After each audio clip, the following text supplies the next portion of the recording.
Buenas tardes a todos. Bienvenidos a la sede Mutua Madrileña, una vez más. Con este hacemos un nuevo ciclo de conferencias de Historia de España, que empezamos en 2010, siempre en colaboración con la Real Academia de la Historia. Algunos habrán estado en el ciclo que organizamos la pasada primavera sobre la Guerra Civil, con éxito no solo de público, sino por los magníficos ponentes que tuvimos. Les recuerdo que las conferencias, si no tuvieron oportunidad de venir a escucharles, pueden verlas en la web de la Fundación Mutua, en el canal de vídeo, están ahí grabadas. Bueno, pues abordamos una nueva etapa de la historia de nuestro país que para muchos de nosotros casi no es historia, porque es yo viendo la media edad, todos es nuestra vida, ¿no? Y muchas veces necesitamos el punto de vista del historiador, o es la reflexión que yo me he hecho cuando he preparado esta introducción, porque como es mi vida, no tengo ese punto de vista crítico sobre lo que pasó. Tenemos punto de vista crítico mucho sobre la Guerra Civil y de ahí para atrás, pero no de la transición, de ese periodo que va desde el final, desde la muerte de Francisco Franco hasta la Constitución. Y por eso queríamos que los historiadores, los expertos y los ponentes además de lujo con los que contamos, pues nos den esa necesidad o ese análisis, nos hagan ese análisis desde un punto de vista puramente histórico, dejando, como decíamos, ¿no? de lado lo que hayamos vivido, creído o sentido en ese tiempo. Contamos con eminentes historiadores, coordinados por el profesor Juan Pablo Fusi, que para mí es un honor presentar hoy. Hoy la directora de la Real Academia, Carmen Iglesias, aquí a mi izquierda, pondrá en contexto histórico este periodo de 3 años. El día 22, José Antonio Escudero, presidente de la Real Academia de la Jurisprudencia y Legislación y miembro de la Real Academia de la Historia, hablará sobre la política de consenso que caracterizó esa época. Y, por último, el 30 de noviembre, el profesor Juan Francisco Fuentes abordará las figuras de los 3 protagonistas esenciales que lideraron la transición, que bueno, no hace falta que los mencione, pero es el rey Juan Carlos, el presidente Adolfo Suárez y Felipe González. Solo recordarles que por favor pongan en silencio sus móviles, que como siempre, bueno, Carmen Iglesias hablará durante 1 hora, su conferencia durará 1 hora. Ustedes podrán formular sus preguntas en las tarjetas que tienen en sus asientos, y Guzmán y Talía, que están en los laterales, que ahora no los veo, pero están en los laterales, se las irán recogiendo, me las irán pasando, y cuando acabe la conferencia pues yo las agruparé e intentaré que Carmen responda a la mayor parte de ellas. Agradecemos de nuevo a la Real Academia, a Carmen Iglesias, al profesor Fusi, que estén aquí con nosotros. Y bueno, pues ya les dejo con Juan Pablo Fusi para que les explique un poco más de este ciclo, cómo lo ha planteado y bueno, pues con él le dejamos. Muchas gracias.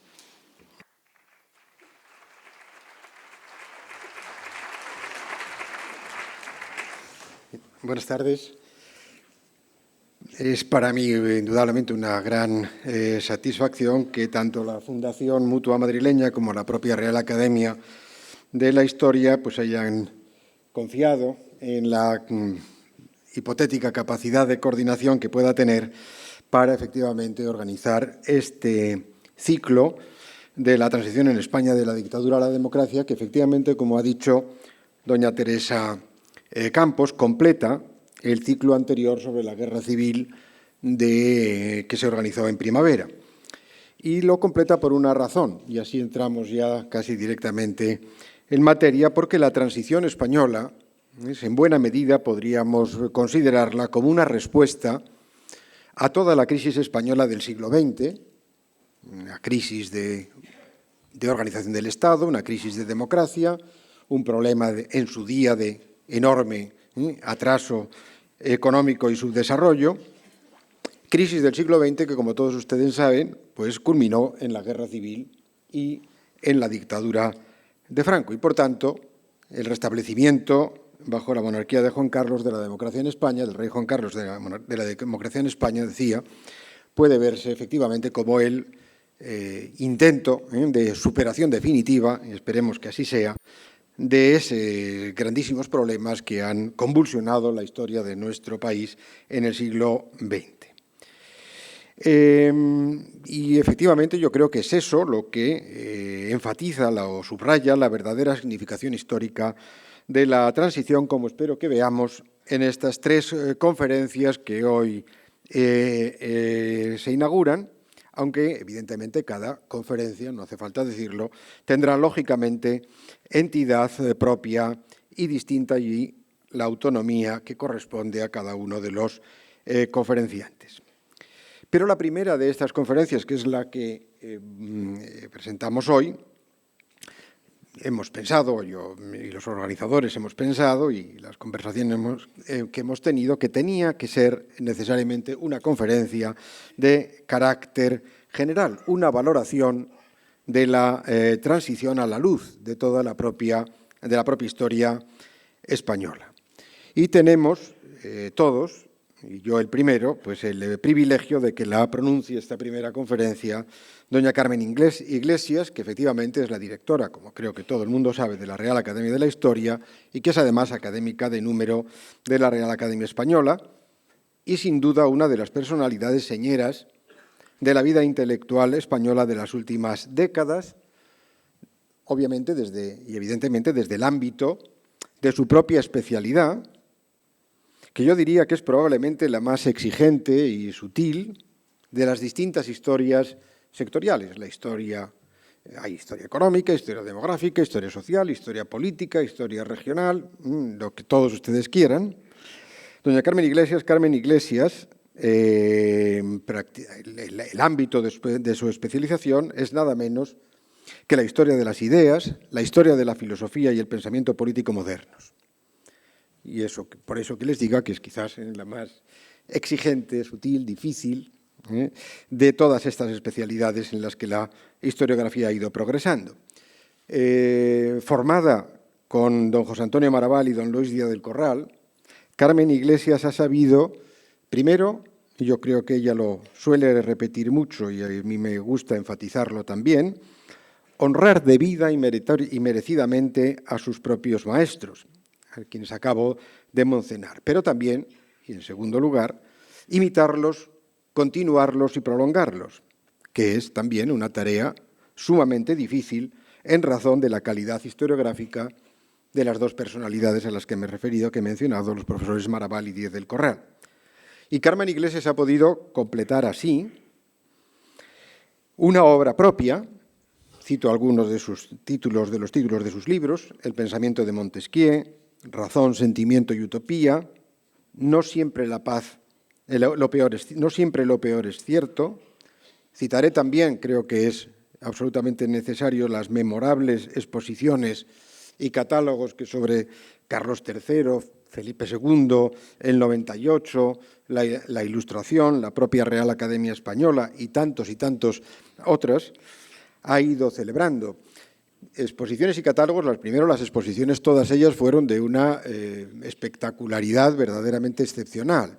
Yo creo que simplemente el contemplarlas elevaba el nivel cultural de los espectadores y esperemos que también del país. Pero esos catálogos son contribuciones sustantivas al conocimiento, en los cuales, por iniciativa y con publicaciones amplísimas y extensísimas de la propia Carmen Iglesias, se revisaba, a la luz de la perspectiva actual, pues los nombres o reinados o periodos a los que me he referido, incluso en algún caso, como el de Carlos III, pues se recuperaba después de muchos años si no de olvido, de escaso interés oficial en quien puede ser, y de hecho es pues uno de los grandes periodos de la historia y uno de los grandes monarcas de la historia de nuestro país. Por tanto, Carmen Iglesias decía que al hilo de sus propios trabajos y de exposiciones, catálogos y tantas otras actividades, pues fue completando una obra verdaderamente espléndida y decididamente importante. Bien, como intelectual, Carmen Iglesias ha estado además siempre comprometida con su propio país, con España, con la verdad histórica, con la libertad y con la democracia. Se ha ocupado en su obra, principalmente, pero no solo, de la Ilustración. Si repasan ustedes simplemente los índices de los libros, de algunos de los libros que he mencionado, el último, no siempre lo peor es cierto, verdaderamente el abanico de temas que Carmen Iglesias abordaba allí y ha abordado a lo largo de toda su trayectoria, pues es inmenso. Ahí hay de todo: la monarquía, constituciones, las mujeres, la cultura española, los estereotipos sobre España, la leyenda negra, evidentemente el siglo XVIII, pero el XIX aparece abundantemente también, el siglo XX. Se ha ido, por tanto, desde, aun cuando el ámbito de la Ilustración y el XVIII pueda ser el ámbito preferente de su especialización, ella se ha adentrado a menudo y siempre con acierto en la propia historia contemporánea, en los grandes debates y problemas constitucionales y políticos de la misma. No por nada, es decir, no en balde, ha sido directora del Centro de Estudios Políticos y Constitucionales y miembro del Consejo de Estado. Termino con una última indicación. La palabra que a mí me gusta siempre asociar con Carmen Iglesias, o las dos palabras si ustedes quieren, porque lo creo así con toda sinceridad, son distinción y elegancia. Y verán ustedes de inmediato la distinción y elegancia del decir y de la capacidad de exposición de Carmen Iglesias. Pero recuerden, y no lo olviden, que la elegancia intelectual de Carmen Iglesias remite a otra cuestión. Es, lo digo claramente, elegancia moral. Y esa es la razón, esa elegancia moral, esa distinción intelectual son las dos razones de su brillantísima trayectoria y de la altísima estimación que a todos nos merece. Y, por tanto, le cedo ya directamente la palabra a doña Carmen Iglesias, que va a hablar de la transición. El título exacto de su conferencia es La transición en la española ante la historia. Muchas gracias. Muchas gracias.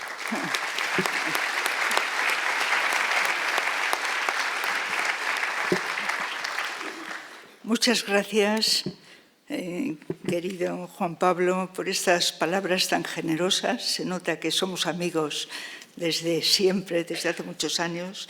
Muchas gracias, querida Teresa, por tu presentación, por estar aquí. Ya se ha dicho, y es para mí también un honor estar aquí colaborando la Mutua Madrileña y la Academia de la Historia un año más. Y muchas gracias a todos ustedes por estar esta tarde aquí con nosotros. Yo he venido aquí, como ha explicado Juan Pablo, porque me lo pidió él, porque efectivamente hay eso que él tan elegantemente ha contado. Efectivamente he tocado bastantes teclas, pero el mundo contemporáneo no es exactamente el mío, es más el XVIII y la Ilustración, pero sí desde el Centro de Estudios Políticos y Constitucionales me vi obligada en ese momento a trabajar en estos temas y publiqué varias cosas en aquel momento. Y luego pienso que en la Academia de la Historia es una experiencia que cada académico amigo que entra, yo a veces se lo digo y no se lo cree hasta que ve que es así, pues ocurre un poco como aquello que contaba Isaiah Berlin, que es divertido, ¿no? Que él decía, historiador de las ideas, se pasó a historiador de las ideas con gran escándalo de sus amigos, pero era lo que a él le gustaba, y decía, no, es que yo soy como un taxi intelectual. Se sube alguien, me pide que hable y prepare una cosa y la preparo. Bueno, pues eso es un poco algo que ocurre en las academias, que efectivamente, aunque tengamos especialidades, pero trabajamos sobre cualquier cosa que podamos previamente, por supuesto, pensar y preparar. Y luego la propia generación mía, como decía Teresa, pues estamos aquí, es nuestra propia vida.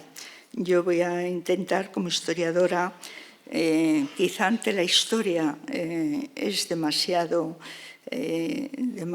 solemne, pero sí intentar situar unas coordenadas que luego en el debate algunas se podrá tratar un poco más. Para empezar, la transición ni santa, con cierta ironía, pues sobre todo por sus detractores hablan de esa santa transición, ni santa ni maldita. Pero desde luego en su contexto histórico, en el proceso político, social, complejo, que se puede calificar, se puede analizar por sus resultados durante más de 30 años, por sus resultados inmediatos, es desde luego, en mi opinión, en mi análisis, pues una obra maestra política. Una obra maestra no es sinónimo de perfecta, Hay obras maestras en literatura, en música, en pintura, en todas las ramas, que son obras maestras y tienen imperfecciones que a veces son hilos por los cuales podemos entender mejor las cosas. Pero esas imperfecciones, como digo, forman parte de la propia vida, de las circunstancias históricas. 30 años seguidos, aunque desde 1975 a 2004, que es cuando bajo el gobierno del presidente Zapatero se rompen los consensos que habían estado funcionando, unos mejor y otros peor, pero que funcionaron desde 1975-78. Diría tres cosas así para empezar, antes de entrar en todo el análisis. Primero, la transición es un hecho histórico como tal, irrepetible, es decir, no determinado. Podrían haber pasado otras cosas y algunas mencionaremos. El azar, las consecuencias no intencionadas de la acción, la complejidad de los tiempos, es un hecho singular y por lo tanto lo estudiamos en primer lugar como ese hecho histórico, algo que realmente ha ocurrido. Un hecho histórico marcado, que intentaré también desarrollarlo en algún momento, por el principio de realidad, el principio de aceptar lo que tenemos, de aceptar una circunstancia histórica. Toda la modernidad, el comienzo de la modernidad, comienza cuando Maquiavelo parte de que hay que estudiar, hay que analizar no lo que debe ser, sino lo que es. Lo que debe ser lo tenemos, es importante, es para el futuro, es un estímulo, pero hay que estudiar lo que es y sobre todo hay que tomar en consecuencia decisiones sobre lo que es, sobre el contexto concreto que en cada momento encontramos. Asumir lo ocurrido. Eso a veces en España, en la historia de España no ha pasado. Siempre recuerdo a uno de los hombres ilustrados, Antonio del Campillo, que tiene un magnífico repertorio de lo que falta y lo que sobra en España, ¿no? Y lo que faltaba, sobre todo, era realidad. Y no solo él, sino varios ilustrados españoles siempre se quejaban de que había sectores que parecía que vivían en un mundo embrujado, en una irrealidad constante. Bueno, pues yo quería resaltar como historiadora el principio de realidad que hubo en la transición, en ese hecho histórico e irrepetible que ocurrió así. Y, en tercer lugar, la conciencia histórica. ¿Qué entendemos por conciencia histórica? No se trata de saberse la historia de España de memoria, sino saber que recibimos un conglomerado heredado que son como capas geológicas lo que tenemos detrás de nosotros, de nuestros antecesores, y que esas capas además son permeables a veces, como nos está ocurriendo en este momento. Algo que la transición creíamos muchos que estaba perfectamente definida, pues surge una capa en que se pone todo en cuestión. Como diré, desde el principio ha habido críticas e incluso detractores, pero en este momento es muy especial y haré alusión de ello en esta charla. John Eliot hace muy poco, en una conversación con Juan Francisco Fuentes, precisamente, decía que la transición, él pensó que acaba, como pensamos la mayoría de los historiadores, que la transición acababa con el mito del caínismo del pueblo español. Pero, dice John Eliot, pero hay en este momento como una vuelta a la épica del enfrentamiento. Y ese tema es tan grave y tan serio que me gustaría abordarlo de alguna manera esta tarde. Quizá, ¿a qué se refiere en la épica del enfrentamiento? Pues a esa polarización que hay, que encontramos de buenos y malos. Es curioso cómo ha calado Carl Schmitt en la conciencia de los españoles en general, sin saberlo, ¿no? Los que no piensan como nosotros, los que quieren otras cosas, los que les ha tocado en la vida otras historias, no son adversarios, sino que son enemigos. Y al enemigo hay que acabar con él.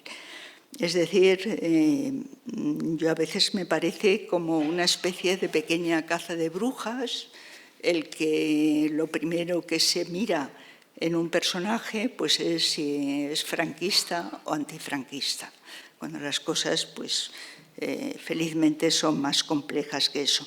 Quizá esto se deriva también de una cierta ingenuidad del entusiasmo, ese encantamiento que hubo en algunos sectores con la democracia. La democracia es, como siempre ha dicho Rodríguez Adrados, nuestro querido maestro, también, la democracia es una tela de Penélope, es un procedimiento, es un medio, nunca es un fin. Creer que la llegada de la democracia arreglaba todos los problemas, pues ha sido quizá bastante ingenuidad. Ya hablaremos de las cosas que han faltado, por lo menos las principales. Como decía antes, siempre ha habido descontentos con la transición, pero siempre han sido minoría. En 1978, en el momento que se está discutiendo la Constitución posible en la Comisión de Asuntos Constitucionales y Libertades Públicas, como ha recogido muy bien en un precioso trabajo Manuel Álvarez Tardío, un historiador joven contemporaneista, tenemos en esa comisión, por ejemplo, al representante de Esquerra Catalana, Barrera Costa, con una crítica durísima, no voy a leer para no alargarme demasiado, pero en la que claramente no se trataba de superar las viejas heridas, que era lo que intentaron los protagonistas y el pueblo español en aquel momento, o sectores importantes del pueblo español y de las élites, el acabar, el restañar las heridas, sino lo leyeron, y lo que decía Barrera en aquel momento, Barrera Costa, era que se trataba de una sumisión al franquismo. Perdón, porque el representante de Euskadiko Ezkerra, Letamendia Belzunce, en esa misma comisión, utilizó todavía un lenguaje más agresivo, si cabe. Fue una crítica feroz contra el proceso y contra el paso a la democracia. ¿Qué era lo que pedían? Estas minorías que de alguna manera siguieron funcionando y que en este momento pues, ha calado algo más precisamente en jóvenes generaciones. Ha faltado ahí, como diré, pedagogía. Pues una exigencia de ruptura radical. También había esa crítica radical en sectores importantes del PSOE, incluso. Solo contará seguramente mejor los otros dos conferenciantes, pero digamos que lo más extremo era hacer tabla rasa y volver a la Segunda República, a la Constitución del 31, y unido a ello, naturalmente, un ajuste de cuentas. Es decir, había que pasar revista a todos los que habían colaborado con Franco. Bueno, habían pasado 40 años. Es verdad, hay una parte de la crítica que es importante recordar. Es verdad que la dictadura de Franco y la guerra civil y la dictadura que ya se ha hablado nos sacó en parte del mapa, pero es verdad también que esa dictadura pasó por distintas etapas hasta la época del tardofranquismo, que siguió siendo una dictadura pero de otro tipo, no el carácter totalitario de los años 40, sino otra cosa diferente, que sería cuestión de otra conferencia. Se crearon unas clases medias. Aún así, es verdad que si no hubiera habido guerra civil y no hubiera habido dictadura, pues hubiéramos estado mucho mejor. Pero estamos en el principio de realidad. Hubo guerra civil y hubo dictadura. Entonces, ¿qué se trata? De que después de los 40 años de dictadura, de que Franco murió en la cama firmando penas de muerte, no lo olvidemos, y de que desde el año 63, y ahora volveré a ello, y desde antes, desde el 59, pero sobre todo desde los años 60, lo que se plantea la oposición es después de Franco, ¿qué? O sea, hay que ir hacia el futuro. Nos ha pasado esto, vamos a ir hacia el futuro. Y eso fue ese principio de realidad al que me refería, importantísimo, de la transición. Y lo hicieron de la mejor manera posible, de forma consensuada, y de forma consensuada se llegó a una verdadera ruptura desde el punto de vista histórico. Después de Franco no ha habido franquismo. De alguna manera, a mí me parece que está ahora más presente que en alguna época que por fin creíamos que podíamos, los que hemos vivido todavía el tardofranquismo, que por fin, pero dictadura, insisto, creíamos que nos habíamos liberado.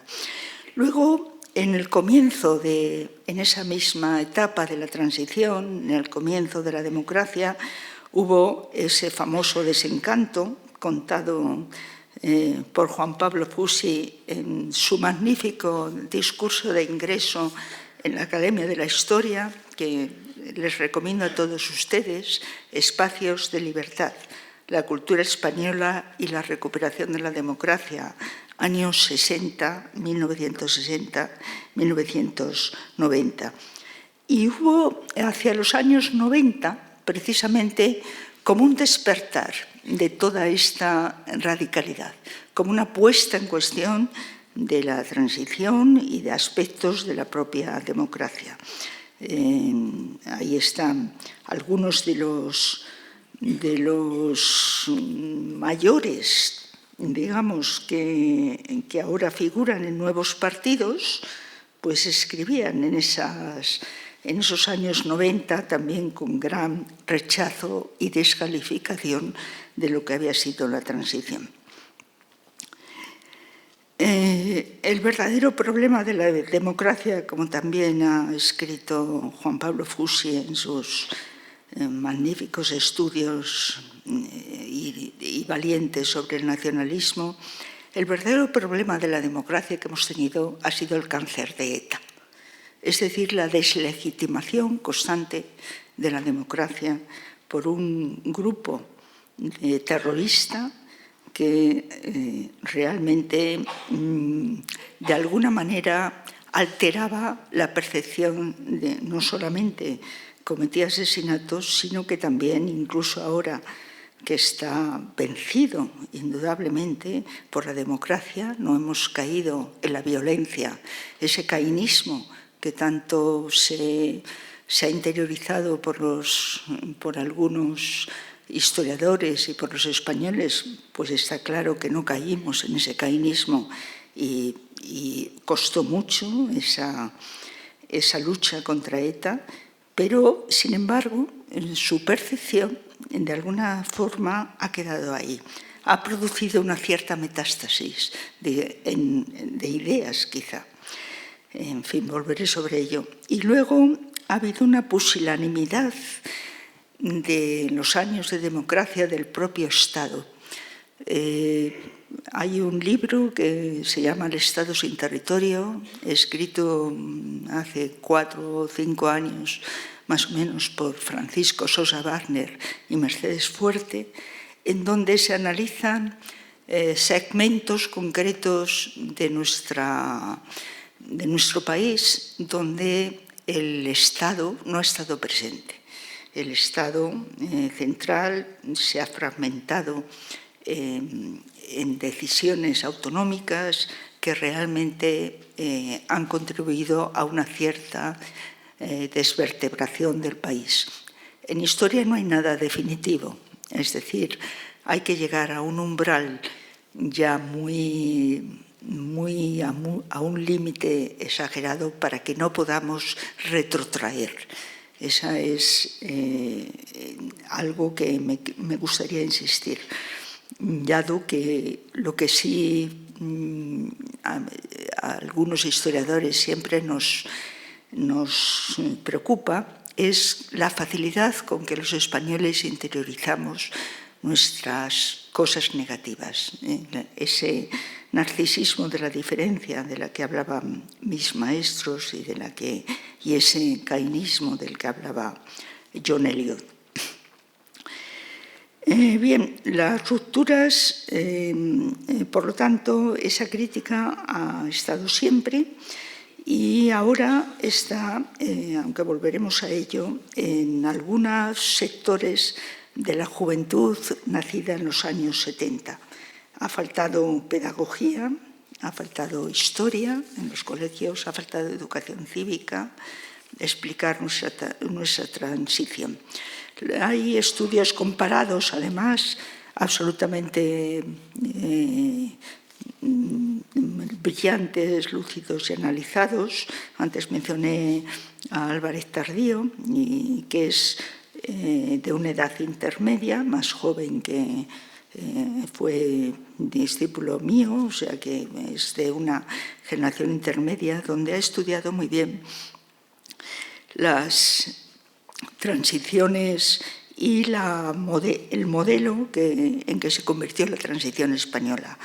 La relación del progreso económico con la democratización, las condiciones culturales muy diferentes en el momento de la transición de lo que habían sido los años 30, que era lo que la ruptura radical quería volver, frente a un Álvaro de Albornoz diciendo en 1931 que hagan la guerra si la quieren hacer.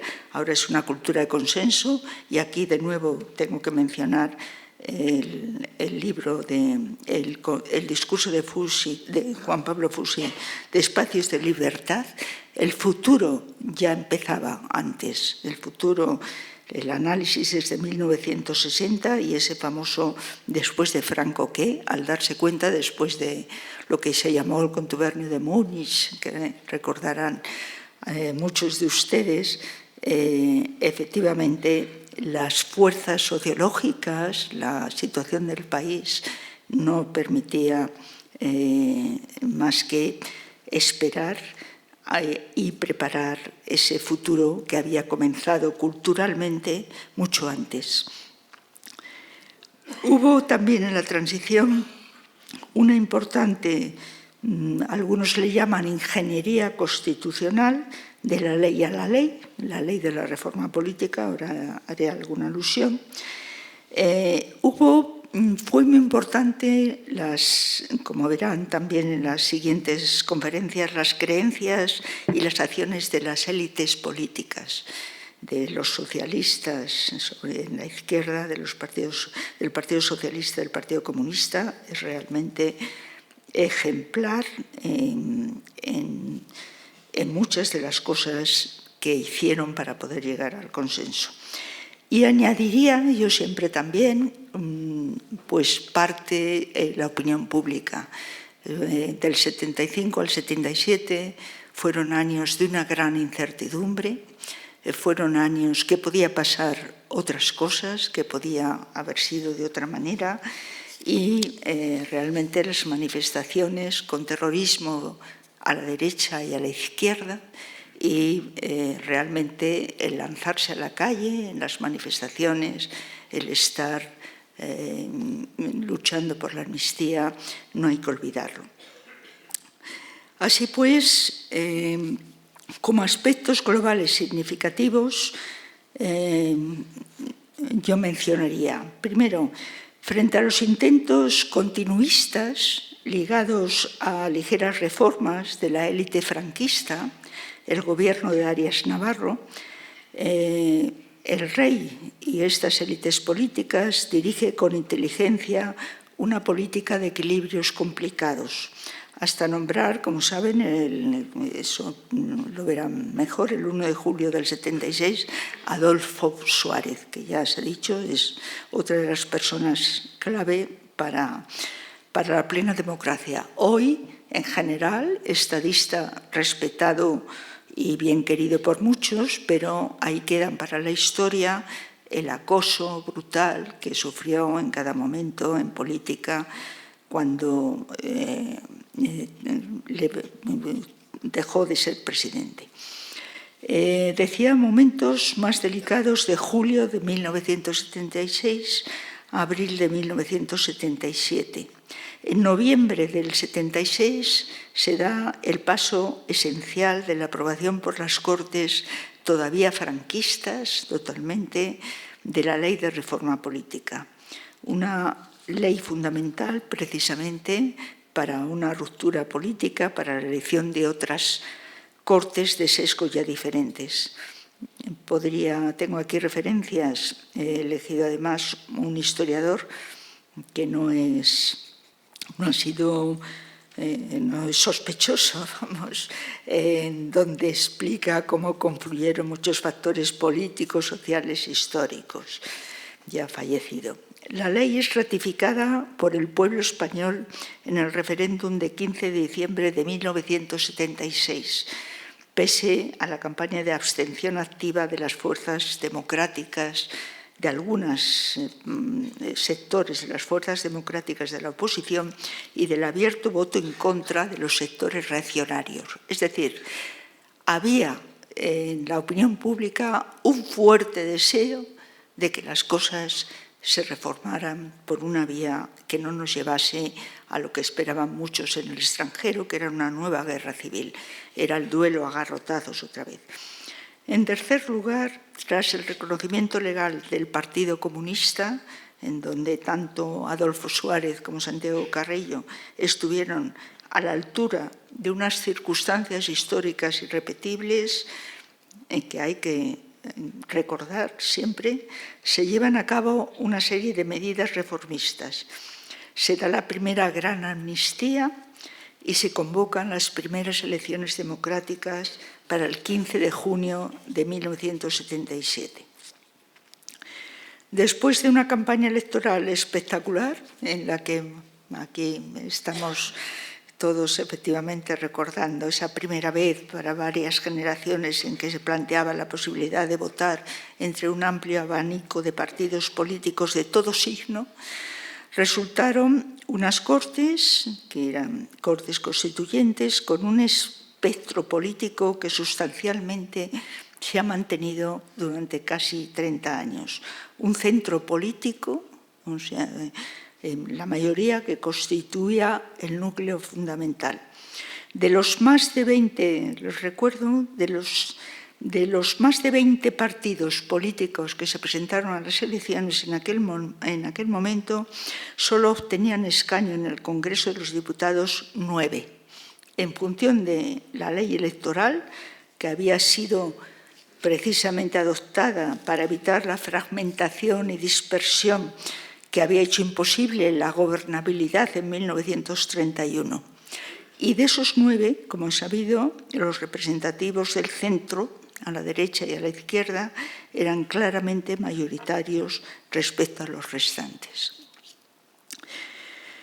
Las Cortes, siguiendo en la historia, las Cortes nombraron un mes después de elegidas una comisión constitucional y en esta se designó una ponencia de 7 miembros, que son de todos conocidos, no los voy a repetir aquí, que aparte de los debates y las reuniones, las cenas informales, todo aquello que contó una periodista como Victoria Prego y que ahí está en todas las hemerotecas y cinetecas, pues se puede consultar. Para elaborar una Constitución que fuera de todos y que, a diferencia de todas las anteriores, no estuviera dirigida contra nadie, porque era resultado de un pacto político en el que todos cedían algo. Quería recordarles también que tras la presentación de enmiendas y de discutirse en el Congreso este texto constitucional, el de 1978, fue aprobado por los diputados por 258 votos a favor, 2 en contra y 14 abstenciones. Una vez también aprobado por el Senado, se sometió a referéndum el 6 de diciembre de 1978. De los 18 millones de votantes que acudieron a las urnas, casi 16 millones votaron sí, cerca de 1,5 millones votaron no y unos casi 134.000 se abstuvieron. El rey sancionó la Constitución, que fue promulgada, como todos saben, en diciembre de 1978. Es decir, estos son los hechos históricos irrepetibles y que ocurrieron así. La transición, por tanto, desemboca en esa Constitución del 78. Y hay rasgos que quiero resaltar porque han sido a veces negados por los críticos. Bueno, no a veces, siempre negados por los críticos. En primer lugar, la insistencia en el consenso y la presencia de la historia, el mito del olvido. Esa ha sido una de las cosas que más se ha repetido. Se hizo un pacto de olvido, aquí no nos acordamos de nada de lo que pasó y hacemos este consenso. Es justo lo contrario, es justo lo contrario. Precisamente porque había un recuerdo histórico, precisamente porque se tenía en cuenta la historia, lo que había pasado todo el siglo XIX, lo que había pasado en la Guerra Civil, lo que había pasado en los años 30, precisamente por eso fue posible el pacto político, fue posible el consenso.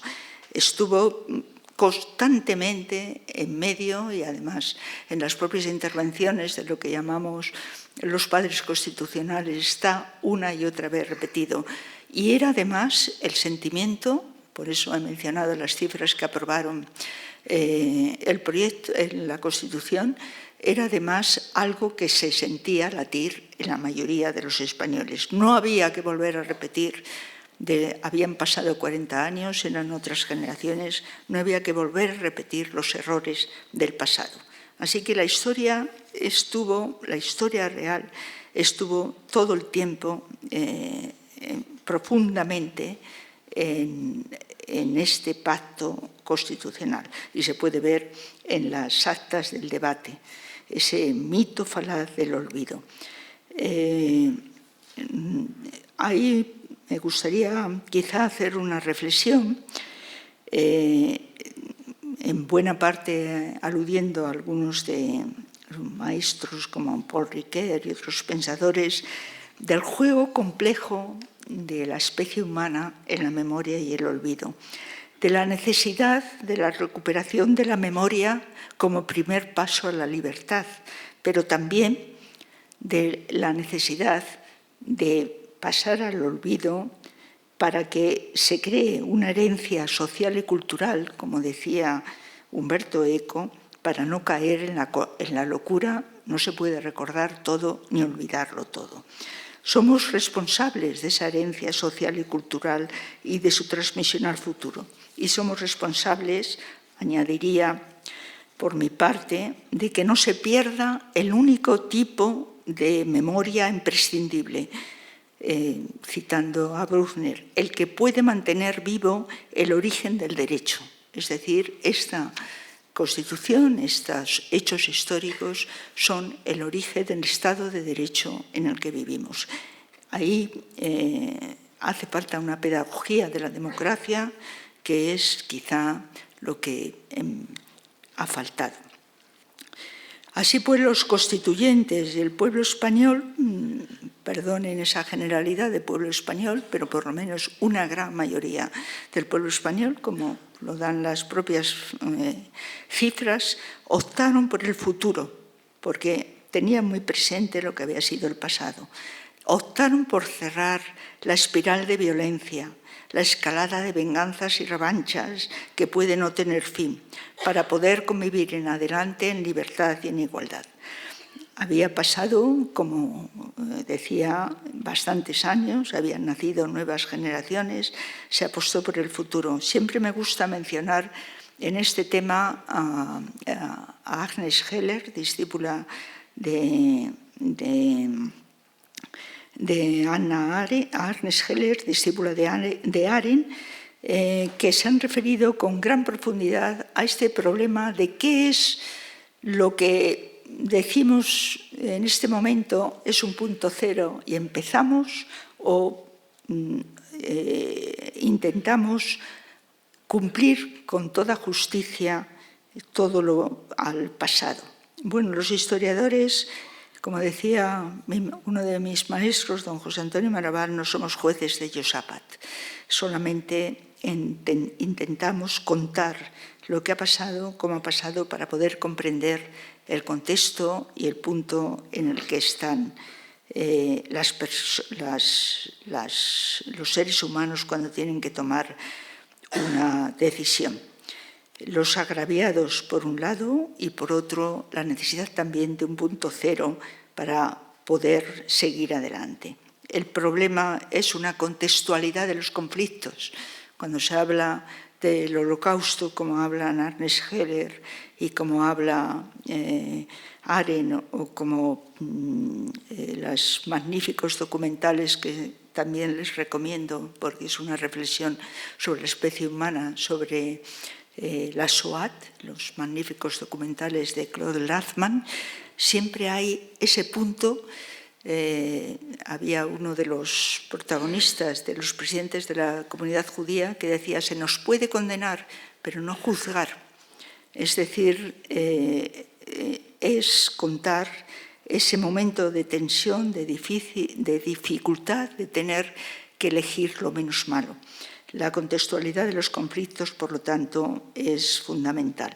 Y en el contexto histórico de los años de la transición española, se arriesgó y se apostó por una opción que, desde luego, ha sido la más beneficiosa para la inmensa mayoría de los españoles. Otro mito también unido al olvido es la confusión, como escribió muy bien en su momento otro historiador contemporaneista, Santos Juliá, la confusión entre amnesia y amnistía.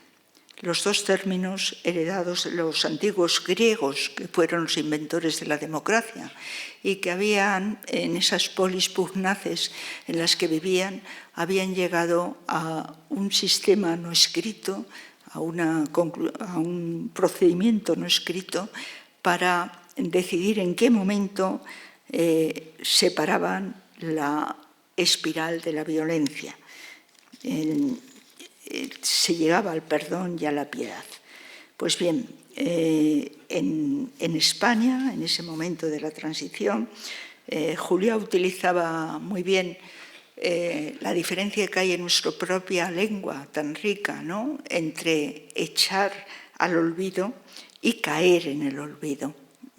Son dos cosas diferentes. Echar en el olvido es algo que lo hacemos a propósito. Cuando alguien creemos que nos ha ofendido, pues simplemente, si no queremos estar con ese rencor, pues lo echamos al olvido. Caer en el olvido es otra cosa. No se cayó en el olvido. Se echó al olvido por voluntad, y eso estuvo presente en nuestra transición en las dos amnistías, la que he citado antes del 76 y la del primer Parlamento en octubre del 77, en la que se incluyó, y quiero recordarlo, el perdón para los delitos de sangre, incluidos los de ETA, o el de entonces reciente crimen salvaje de la calle del Correo de Madrid, que a muchos recordarán perfectamente. Únicamente no quedaron incluidos en esa amnistía los asesinos de extrema derecha responsables de la matanza de Atocha, que fueron luego, como saben, juzgados. Y desde entonces, más de 19 leyes estatales, me he molestado en buscarlas, desde el 76 hasta el año 90, y luego ya, es decir, antes de la Ley de Memoria Histórica del presidente Zapatero, hay casi 20 disposiciones para los perdedores de la guerra civil, para las pensiones, para los mutilados, para, de alguna forma, intentar que el pasado, por lo menos, fuera también justo para los perdedores. Desde luego, en esto del olvido, quisiera también insistir que en ningún momento, como ocurrió cuando vimos la guerra civil, en ningún momento para los historiadores ha estado olvidada. La cantidad de bibliografía de la transición debe ser tan altísima como la de la guerra civil. Y no es verdad, no creo, o no es posible desde los hechos históricos decir que la transición fue inventada sobre la marcha, pero sí que había unos propósitos, pero las consecuencias no intencionadas de la acción evitan toda determinación, todo determinismo. Es decir, la incertidumbre fue muy grande y todos lo recordamos en ese momento, y tanto las derechas, que fueron capaces de aprobar la antes mencionada ley de reforma política, que descabalgaba a buena parte de sus élites del poder político, no sin fuertes tensiones, se hizo,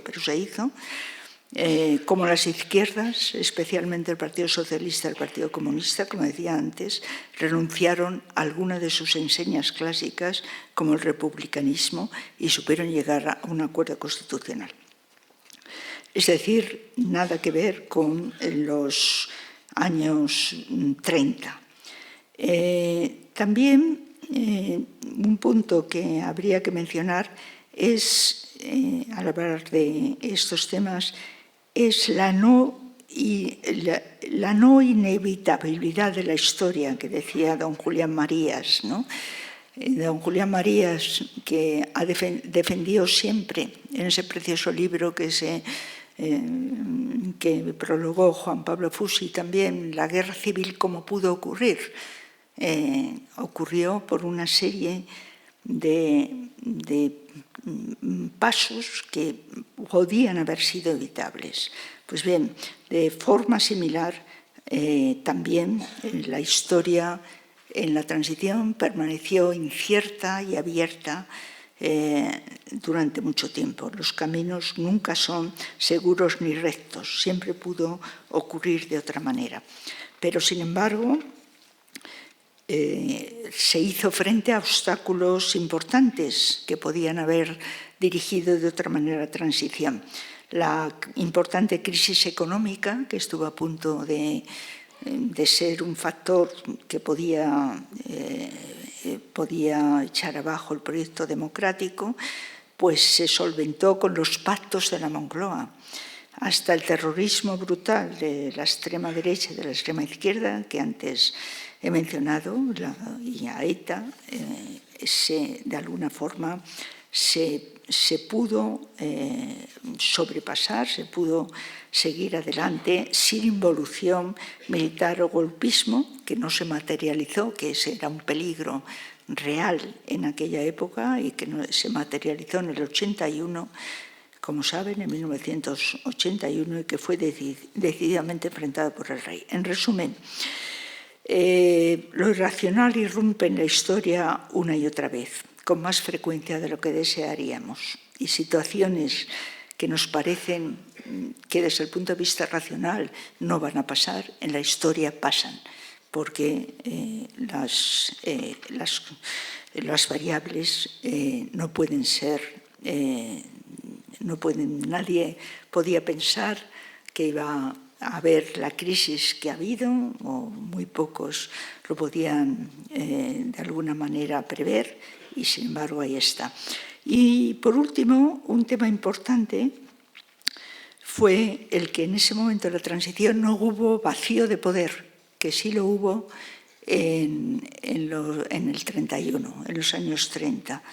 El poder centralizado por el rey lo puso al servicio del impulso de la democracia parlamentaria, como saben, y la monarquía parlamentaria se plasmó en la Constitución. Es decir, la resolución de temas políticos sociales que en 1931 no había tenido salida, la tuvo en el 78 gracias a esta actitud. El tema político no fue la forma, no fue la forma de gobierno, es decir, la discusión no era tanto monarquía-república, y en esto el Partido Comunista jugó un papel importantísimo, sino democracia-dictadura. Y como sabemos por experiencia histórica, puede haber regímenes republicanos absolutamente dictatoriales, presidencialistas y dictatoriales, y monarquías parlamentarias avanzadas con los derechos fundamentales de toda democracia como hay en Europa. Y, en fin, me parece que estamos ya con el tiempo, estamos todavía. El tema religioso, recordarán todos ustedes que en el 31 fue imposible resolver por unos y otros. En el 78 se contaba con una iglesia que en algunos sectores estaban muy comprometidos con el proceso de democratización. Un recuerdo al cardenal Tarancón y las personas que le rodeaban. Es decir, estábamos en la transición como consecuencia de todo eso que ha contado el profesor Fussi en Espacios de Libertad, como consecuencia de los cambios que se habían dado sociales y culturales. Estábamos en una sociedad mucho más rica y más secularizada que en el 31, en estratos de diferente nivel. Y aún así no se buscó, por supuesto, ninguna revancha. Se acordó la separación de Iglesia y Estado, la confesionalidad del Estado, y se aceptó, sin embargo, y no se atacó la organización educativa religiosa, etcétera, etcétera. En fin, la cuestión militar ha sido decisiva en democracia. Es la primera vez desde el siglo XIX en que el ejército está bajo el poder civil, bajo una constitución. Y eso fue una labor de los gobiernos del Partido Socialista que costó mucho y que ha sido absolutamente ejemplar. Creo que, en definitiva, ¿qué es lo que nos importa de lo que se consiguió con la Constitución del 78 en aquel momento?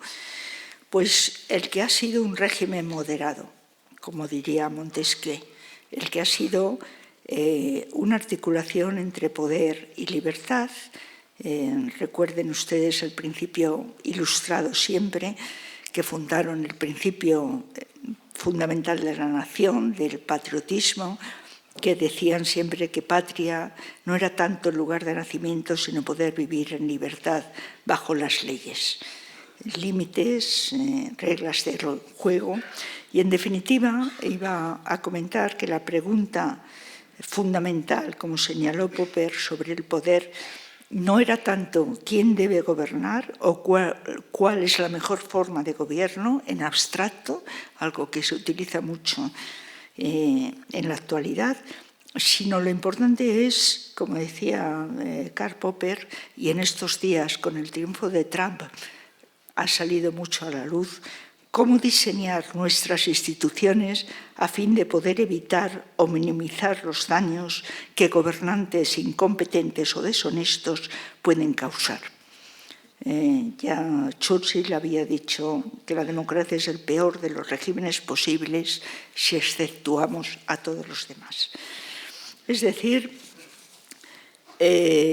estamos en otro contexto.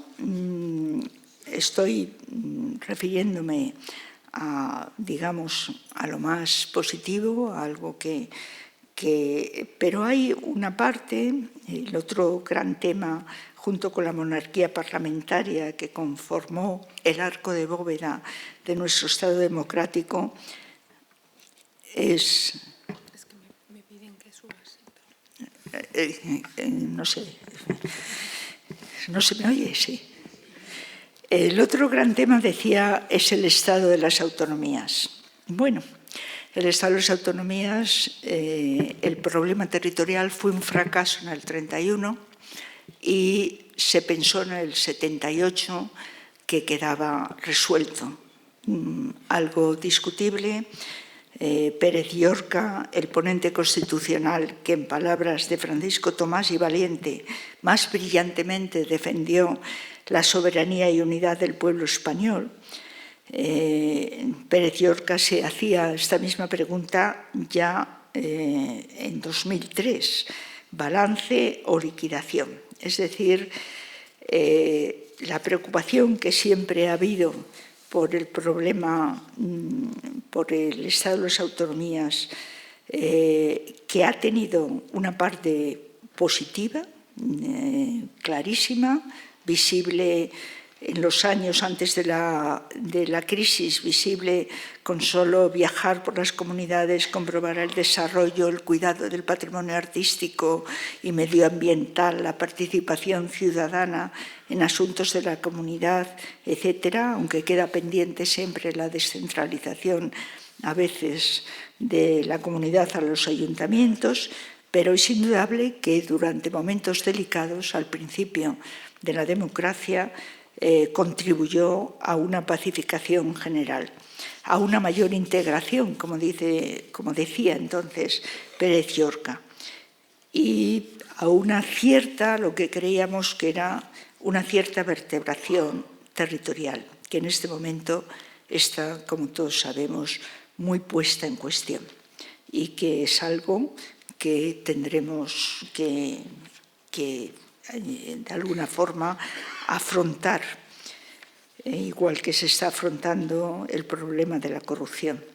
Frente a los logros integradores e indiscutibles que señalaba Pérez Llorca en aquel momento, también se perfilan desde el principio signos completamente opuestos.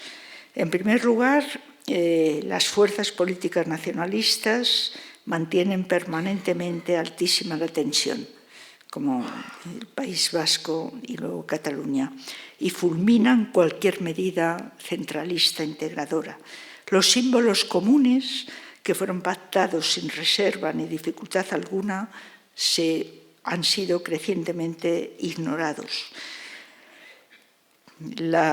Tras la necesaria restauración de la normalización en el uso de las distintas lenguas españolas, la lengua común, como sabemos, es vista con recela, con animadversión, con esas inversiones lingüísticas que favorecen,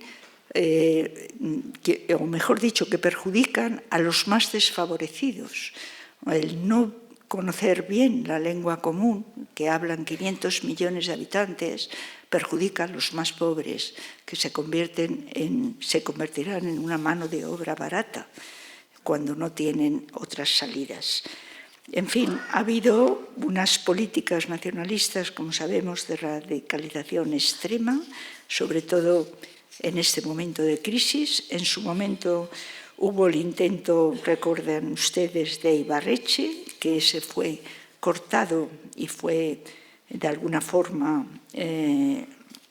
reconducido de otra manera, pero sin embargo, desde la perspectiva constitucional ha habido siempre yo llamaría una perversión que radica en el intento de romper las reglas de juego por los nacionalistas desde un espacio institucional al que han podido acceder gracias a esas reglas y al entramado normativo que ha garantizado el Estado de Derecho.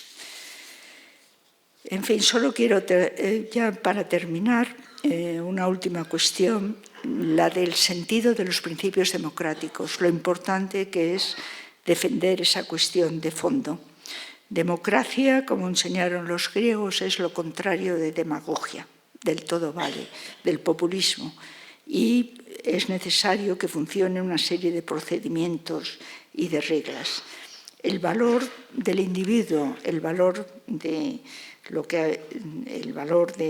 la idea de humanidad, la soberanía del pueblo, se basa en ese principio de autonomía del ser humano. Se es ciudadano ahora porque se es humano y no al revés, como la antigua democracia griega. Y por lo tanto, el fin último, como señala Kant, es siempre el ser humano, es la dignidad del hombre. Tengo aquí, como ya para terminar finalmente y pasar a las preguntas, tengo aquí textos. He traído, aunque no hay tiempo para leerlos, pero sí quería mencionarles textos, entrevistas, reflexiones de algunos de nuestros más importantes historiadores contemporaneistas, parte de los que ya he citado, de escritores y pensadores actuales que giran todos esos textos, además publicados en medios públicos, en medios de prensa que están al alcance de todos, que giran alrededor de parecida preocupación, aunque lo expresa cada uno de diferente manera. Desde luego, las entrevistas con Juan Pablo Fusi, José Varela Ortega, uno de nuestros grandes historiadores, cuyos libros son absolutamente decisivos desde el contra la violencia, en que analizaba muy bien la sintonía de ETA con el nacionalsocialismo, con el estalinismo, pero luego también el propio Juan Francisco Fuentes, que estará aquí en conversación con Eliot, Javier Cercas, José Luis Pardo, con ese último libro sobre el malestar, Gregorio Marañón, en un magnífico artículo brillante y lúcido, que ahora me referiré a él, Ignacio Martínez Pisón, también con otro artículo sobre hijos de la transición. Es decir, estamos en una nueva etapa. ¿Cuál es esa preocupación fundamental? Pues que la negación airada de unos jóvenes nacidos casi en el momento de la Constitución, en el 77-78, organizados en partidos y grupos políticos antisistema, no conocedores de la historia y sin ningún afán por buscar esa verdad con minúscula de los hechos, y víctimas de las crisis están considerando la transición como algo absolutamente rechazable que hay que olvidar. Y con ello lo que preocupa a todos estos que he mencionado de alguna forma es que con ello se arrasan los principios mismos de la democracia. Tengo aquí, por ejemplo, una entrevista a un joven escritor que puede ser representativo de parte de esa generación, nacido en 1977. ¿Cómo ve, le pregunta al periodista, cómo ve la transición un autor nacido en 1977? Contesta, yo y la gente de mi generación, los hijos de la transición, crecimos en los felices 90, los años de la bonanza económica, con la idea de que había sido un camino de rosas sin violencia. Ahora hemos descubierto las fisuras del cuento, esta idea del relato que me permito insistir en. Dediqué 200 páginas en mi discurso del ingreso en la RAE para hablar de historia y de literatura como elementos de ficción. Y la historia no es un cuento, no es un relato, es parte relato, parte narrativa, pero tiene unas coordenadas y unos límites. No se puede decir cualquier cosa en la historia, sino que tiene un procedimiento que es buscar esa verdad con minúscula y no simplemente inventar una ficción, aunque la ficción otras veces nos descubre otras cosas. Bien, este joven pues señala las fisuras del cuento, porque hubo violencia, miles de manifestaciones, atentados, violencia policial, y esos son heridas que no se curan tan fácilmente, pero estas violencias son las de esos años de incertidumbre, que precisamente es lo que se evitó que siguiera, que se convirtiera en una oleada de violencia. Y sigue diciendo después, olvidamos muchas cuestiones pendientes que hay que volver a pensar y resolver de una vez, porque entonces el miedo a otra guerra civil, a volver al pasado, hizo callar y tirar adelante a la generación de mis padres. Bueno, Ignacio Martínez Pisón, en un artículo no exento de cierto humor, escribe, nos sentimos orgullosos de nuestros abuelos que resolvieron sus diferencias a cañonazos y nos avergonzamos de nuestros padres que se esforzaron por llegar a acuerdos. Necesitados de épica, en fin, es un artículo que pueden ustedes encontrar y que insiste en que es muy fácil jugar a las revoluciones retrospectivas y soltar aquello de yo lo habría arreglado así o asá. Para analizar los procesos históricos hay que empezar por poner las cosas en su contexto. Lo cierto, vuelvo a insistir en lo que yo decía antes, Franco murió en la cama después de 40 años de dictadura militar. Reconozcámoslo, aquí el antifranquismo fue en buena medida póstumo. Los así y los asá, que a toro pasado pueden parecer viables, eran en esas circunstancias inimaginables. Por lo tanto, quizá sea mejor sentirnos más orgullosos de ser hijos de la transición que nietos de la guerra civil.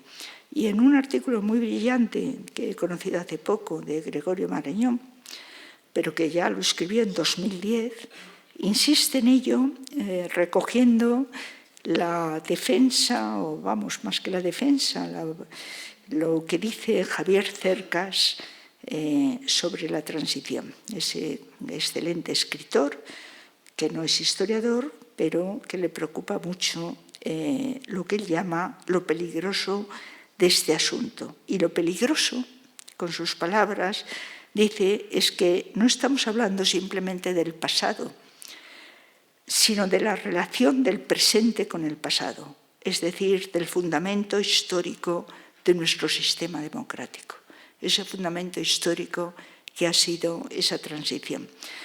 partiendo, escribe Gregorio Marañón, partiendo de una idealización romántica de lo que fue la Segunda República, se pretende deslegitimar la transición y articular un relato para enlazar pues, con 1936. Salto, en fin. Y en último término, poner a los que no están de acuerdo en el ominoso rincón que les corresponde, sean de derechas o de izquierda. No es difícil imaginar las consecuencias que tendría este arrinconamiento para nuestra convivencia política. Los que pretenden asentar el fundamento de nuestro sistema democrático en 1936 pertenecen en general a la generación de nuestros hijos, que significativamente prefieren identificarse como nietos de la guerra que como hijos de la transición. No se pudieron oponer a la dictadura por razones de edad y en algún caso parece como si quisieran ahora lancear el régimen muerto para adquirir unos méritos que nadie puede pedirles.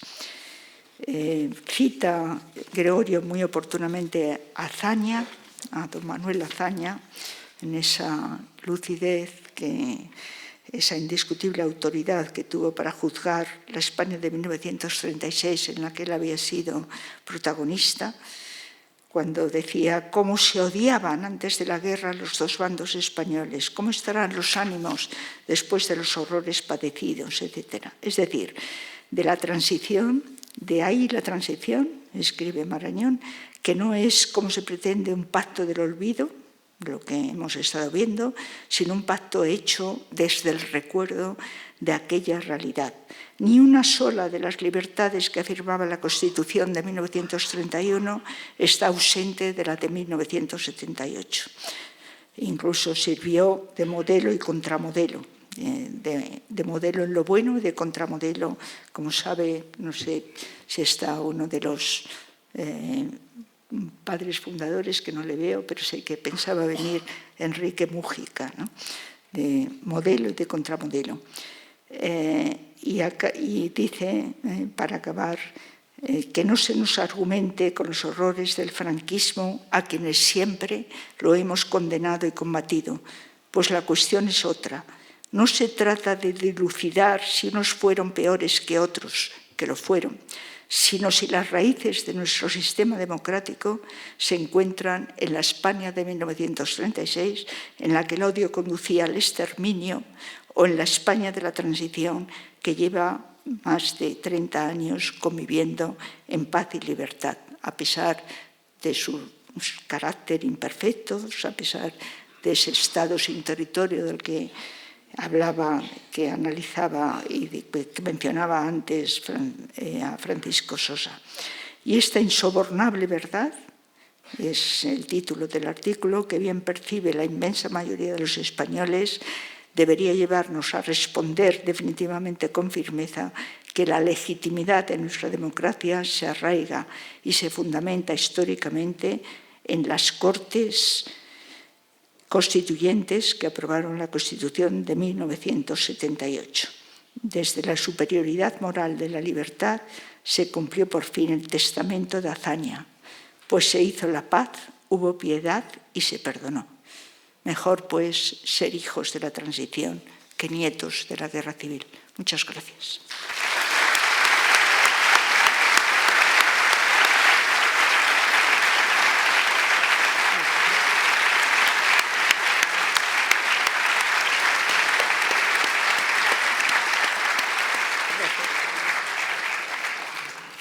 Muchísimas gracias a ti, Carmen, por el magnífico análisis y por ponernos encima de la mesa todas esas verdades en minúscula que dices, de parafraseo, porque me ha encantado, ¿no? Lo de las verdades en minúscula, pero que es el análisis real de lo que pasó. Yo voy a intentar, pues tenemos muchas preguntas, muchas que se repiten, agrupar lo que nos transmiten, empezando como por lo más, el origen más, ¿no?, de lo que fue en ese momento. Tenemos varios asistentes que nos han preguntado, o nos preguntan, o te preguntan, mejor dicho, te preguntan sobre la figura de Torcuato Fernández Miranda. Y yo quiero añadir a eso, porque bueno, pues lo que se hizo, lo de reformar las leyes, ¿no?, fundamentales para llegar a la democracia desde la ley, que bueno, que yo creo que fue un poco el ideario, desde mi opinión. ¿Crees que se podría haber hecho de otra manera? ¿Cuáles son los aspectos positivos y negativos de ese continuismo jurídico de la transición? Esto la parte la añado yo sobre la figura de Torcuato Fernández Miranda. Bueno, yo creo que es una de las figuras más importantes de nuestra transición y llevaban algunos años ya, desde el 73, grupos solo ha contado Jorge de Esteban, hace poco, además, en un buen artículo, en un homenaje a Santiago Muñoz Machado, había varios grupos de constitucionalistas intentando buscar cómo se podría salir de la dictadura a la democracia, de la ley a la ley. Es decir, qué elementos podrían. Es decir, que había una preocupación en los ámbitos de élites para buscar esto. De Torcuato Fernández Miranda, que hizo, según me han contado personas muy cercanas y que, en fin, son absolutamente creíbles, la ley de reforma política la redactó él mismo a mano. Era una inteligencia brillante y un servidor del Estado y un hombre, pues bastante, yo no le conocí, pero todas las referencias son especiales y, por lo tanto, uno de los elementos, el elemento individual, siempre es muy importante y en este caso lo fue.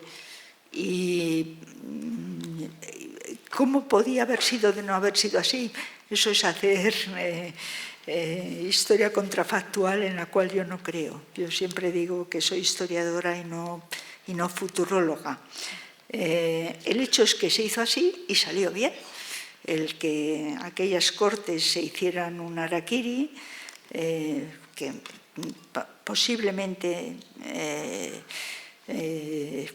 tenían que hacérselo, pero eso lo podemos decir a posteriori, no en el momento que se planteaba. Así pues, yo me parece que la labor de Torcuato Fernández Miranda y de todos los grupos de constitucionalistas que estudiaron y apoyaron fue verdaderamente ejemplar. No sé si he respondido. Bueno, tengo que decirte que aquí llega una que dice conferencia espléndida. Bueno, la tenemos que leer. Muchas conferencia gracias. Espléndida, solamente eso. Muchas gracias. Bueno, hay muchas preguntas sobre el nacionalismo. Tú comentabas la perversión de romper las reglas del juego, o lo que han intentado, ¿no?, desde el espacio que les da estar normalizados, ¿no?, y estar dentro de la ley. Es una deslealtad. Sí, entonces, bueno, pues... Total. Aquí tenemos, bueno, al hilo de eso, preguntas de si a la vista de esta exacerbación, de los nacionalismos, si hubiera sido mejor no haber abierto el melón de las autonomías en la Constitución del 78, si se podría haber evitado. Lo mismo, si opinas o qué opinas sobre las comunidades autónomas y si han sido de alguna manera una ruina para España. Y leo literalmente. Bueno, yo una vez pregunté a uno de los padres de la Constitución, que falleció hace algún tiempo y era una persona magnífica, ¿cómo se os ocurrió esto de las autonomías? Y me dijo, bueno, creíamos que teníamos dos toros bravos, que eran el País Vasco y Cataluña, y pensamos pues que si sacábamos a los mansos todos al tiempo, pues los llevarían por buen canal. Realmente, pues el café para todos no solo no ha resultado, sino que ahora, mientras venía hacia acá, me pareció escuchar que Aragón quiere también su estadito, su nacioncita, ¿no? Bueno, Es complicado. Como decía tantas veces, a posteriori lo podemos analizar. En aquel momento, pues las personas que estaban allí lo vieron como el mal menor. A mí me preocupa más lo que no se ha hecho en la democracia. Es decir, esa ley electoral, por ejemplo, que era provisional y que ha seguido siendo provisional, y a partir de un determinado momento pues parece que tenía unas críticas justas y se debía haber reformado.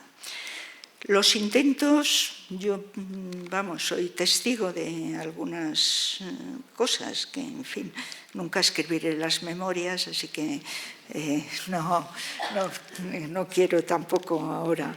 Pero sí he sido testigo de momentos con altos cargos del gobierno, en su momento, tanto socialistas como del PP, de preguntarles, ¿no?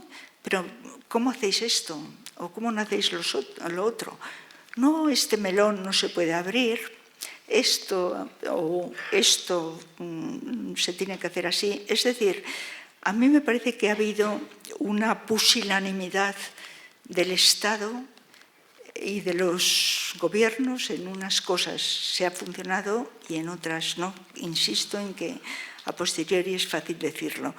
Pero ese Estado sin territorio, esa transferencia de la sanidad y de la educación, a mí me parecen unos errores graves que estamos sufriendo las consecuencias. Estamos sufriendo el que las nuevas generaciones no tienen ni idea de historia ni de educación cívica, que la democracia hay que aprenderla, que después de 40 años de dictadura no había esa templanza y esa necesidad de enseñar que somos todos responsables del medio en que habitamos, y que, no sé decirlo más claro, pero la primera vez que me enteré que una ambulancia con un enfermo no podía pasar de una comunidad a otra, es decir, que se había vuelto a lo peor del antiguo régimen, no refiriéndome al franquismo, sino al antiguo régimen de verdad, el del siglo XVII, con aduanas interiores. Pues ahí estamos, ¿no? Hasta la transferencia de enterramientos está hecha. No puede pasar una persona que muere, no puede pasar el carro, el automóvil fúnebre de una comunidad a otra sin permisos y sin otras, y sin cambiar. Es decir, ¿qué quieren que les diga? Yo soy historiadora y no he querido nunca entrar en política porque tengo muy presente eso de Max Weber, del político y el científico.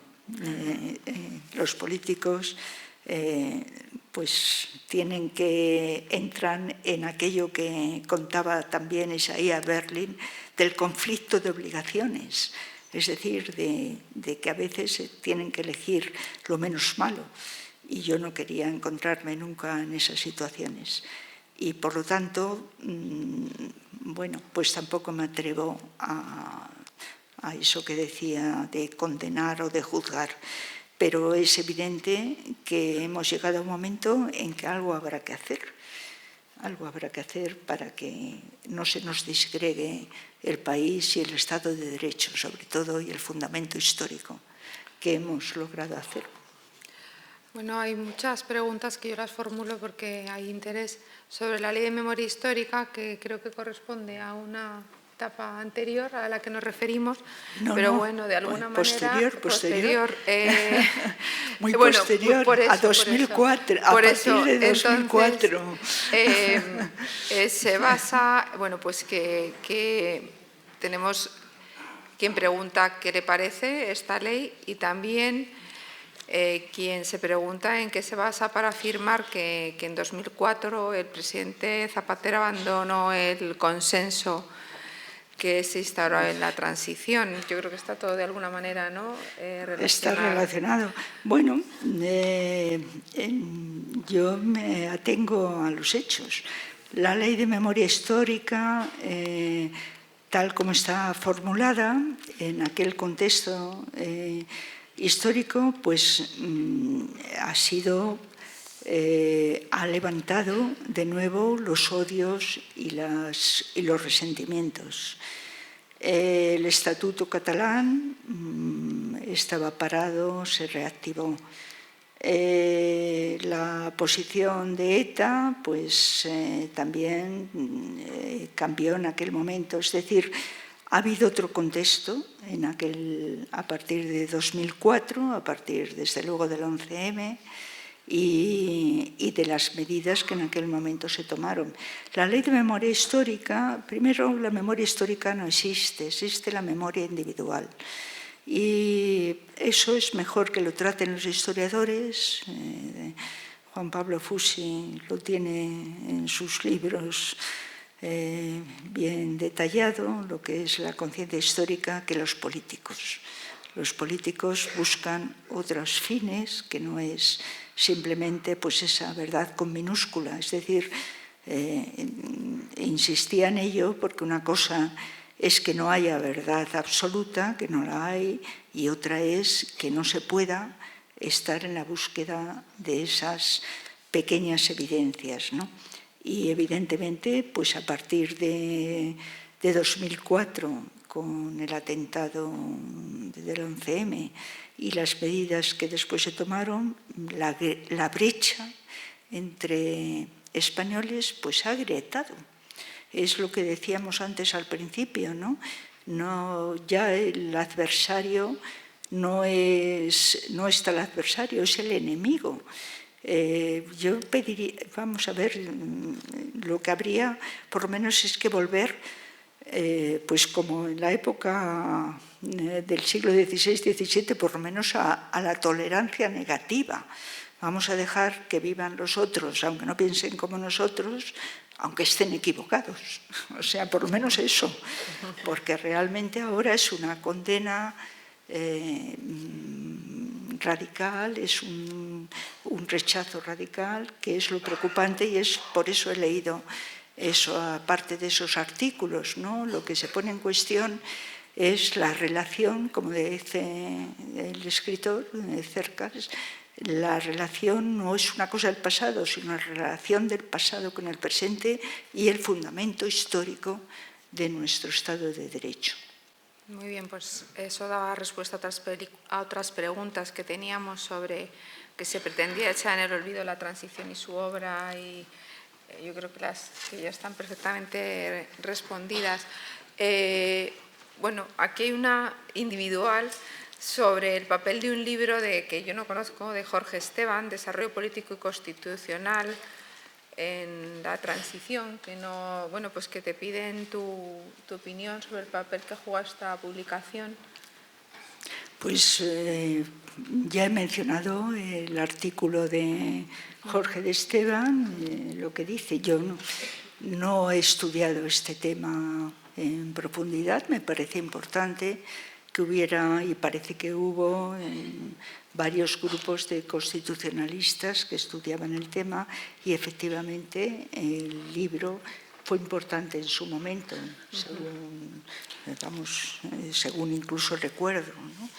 Y bueno, para ir cerrando, pues tenemos los que nos preguntan sobre la opinión que te merece el término segunda transición, que está tan usado por algunos, se utiliza por algunos políticos. Sí, pues no me parece. Por supuesto, ya se utilizó en los años 90 lo de la segunda transición y en fin, simplemente ahora tenemos otros problemas, es otro contexto, como decía, y habrá que abordar pues, esos problemas, pero no como transición. ¿A qué? A nada. Estamos en un Estado de Derecho. Puede haber reformas, y debe haberlas, porque efectivamente lo que estábamos hablando del Estado de las autonomías y de dónde llegamos, pero la transición, la transición como tal, era el paso de una dictadura a una democracia. Ahora estamos en una democracia, felizmente, estamos en un Estado de Derecho con problemas, que son problemas difíciles, sobre todo con la crisis económica general que hay, y, en fin, la dificultad con el estado de bienestar, con una educación que enseñó a los que son nuestros hijos y casi nietos que ellos vivirían una vida mejor que la anterior generación, como había sido, y que yo creo que no les hemos enseñado, no se les ha enseñado a gestionar la frustración que dicen en que me contaba el otro día una maestra de parvulario, ¿no? Gestionar la frustración, saber que las cosas no son a veces como queremos que sean, pero que hay que seguir adelante a pesar de ello y buscar por donde podamos otras soluciones. Pues yo creo que con esto damos por finalizada, ¿no?, la sesión. Y por cierto, que quien te mandaba un abrazo y una conferencia espléndida es don Enrique Mújica, que no había leído yo la firma. Pues así muchas que nada, gracias. pues muchísimas gracias por Muchas acompañarnos esta tarde y les esperamos el próximo día en la siguiente conferencia del ciclo. Muchísimas gracias. Muchas gracias.